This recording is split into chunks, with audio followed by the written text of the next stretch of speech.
Hello, PR. Today is February 12th, 2021, and welcome to the next installment of The Howl. I'm Dimitri Vuyadinov. And I'm Graham Preves. Let's get right into the news. Do you like fish or water or both? If so, you might like bass fishing. This fun activity focuses on catching bass. Meetings are every Tuesday from 3:15 to 4:30. If you are interested, contact Mrs. McDonald for more information. Hey, do you like podcasts?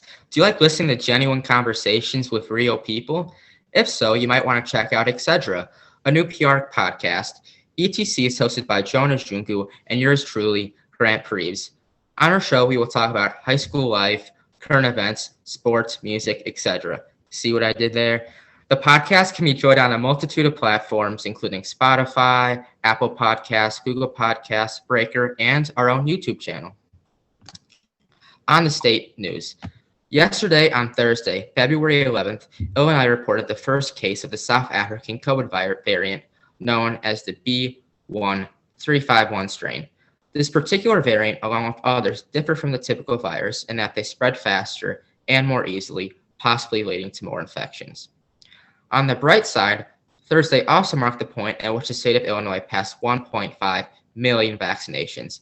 As of today, Friday, Illinois has administered over 1.6 million shots, has fully vaccinated over 375,000 people, and is currently averaging around 59,000 vaccinations per day. Although we are nowhere near the finish line with currently just under 3% of the state vaccinated, we are as close as we ever have been to returning back to a sense of normalcy.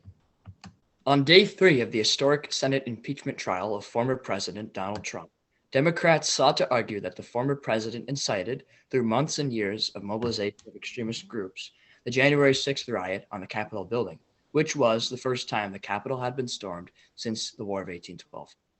Arguing that the conviction of Trump was vital to the future of American democracy, the conviction team shared never-before-seen footage of politicians, some of which include Mike Pence and Chuck Schumer, being rushed to safety. Amid all this, Trump's legal team continues to fight the claims made by the Democratic Party, arguing that Trump, although perhaps using inflammatory rhetoric, did not incite the riot.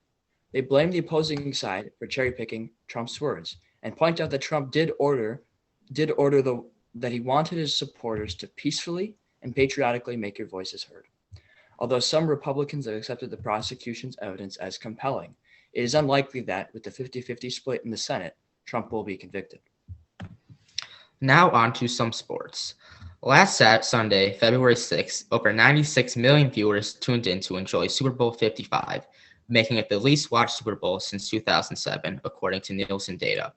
In contrast, the game became the most streamed game in Super Bowl history, with around 5.7 million streams a minute, a nearly 70% increase from the previous year. The matchup pinned the Tampa Bay Buccaneers, led by veteran QB Tom Brady, against the Kansas City Chiefs, piloted by Patrick Mahomes, the previous Super Bowl MVP with Hall of Fame potential. Despite the hype that preceded the game, the Chiefs failed to deliver. With a blowout score of 31-9, Brady and the Bucs absolutely decimated the contest. Thanks to a faltering offensive line caused by a wave of injuries, the Chiefs were left without 3 of their starters, giving Mahomes no chance to succeed offensively and marking the first time he lost by more than double digits since his college days at Texas Tech. Mahomes failed to throw for a single touchdown and was sacked 3 times. Now shifting towards the champions. As you may have heard, Tom Brady is pretty good. If this game did not prove it already, surely everyone can now agree that TB12 is the greatest football player of all time. Not only did Brady win a 7th ring, but he also delivered a championship to a team that didn't win since Super Bowl 37. Fun fact, Tom Brady, who has now made 10 Super Bowl appearances, has officially played in 18% of Super Bowls ever played. That is nearly 1 in 5. Dimitri, did you watch the halftime show? I sure did, Grant. What'd you think about it? You know what? Some of it was good. I like The Weeknd. His music is pretty good. Yeah. I think the masked dancers were kind of strange, and overall it was pretty underwhelming, especially the sound mix between the voice and the instrumentals. It just wasn't great, but it was okay. I think it was okay. Yeah, I agree. I'm definitely a fan of The Weeknd myself, but I think the show was a little underwhelming. I thought, he has great music, but I agree the mixing wasn't excellent and the choreography was a bit off. But besides that, I think it was a quality show. All right, now shifting towards coronavirus. This pandemic has been really rough, with all facets of life, school, work, and heck, even social life, stuck in a sort of uncertainty. And with the realization of nearly 500,000 deaths due to COVID, life can feel pretty bleak right now. As of February 6th, 1 in 5 American apartment dwellers are struggling to pay rent, according to the National Multifamily Housing Council. But as all things eventually do, COVID-19 is dying. Of course, dying in the conventional sense is not true, as coronavirus continues to infect people. But in a more poetic sense, COVID-19 is dying.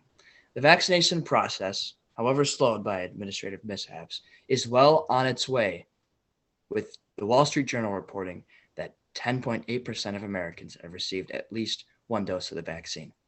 This virus is declining. Cases have dropped by 56% nationally over the last month. And all we have to do now is wait and practice social distancing.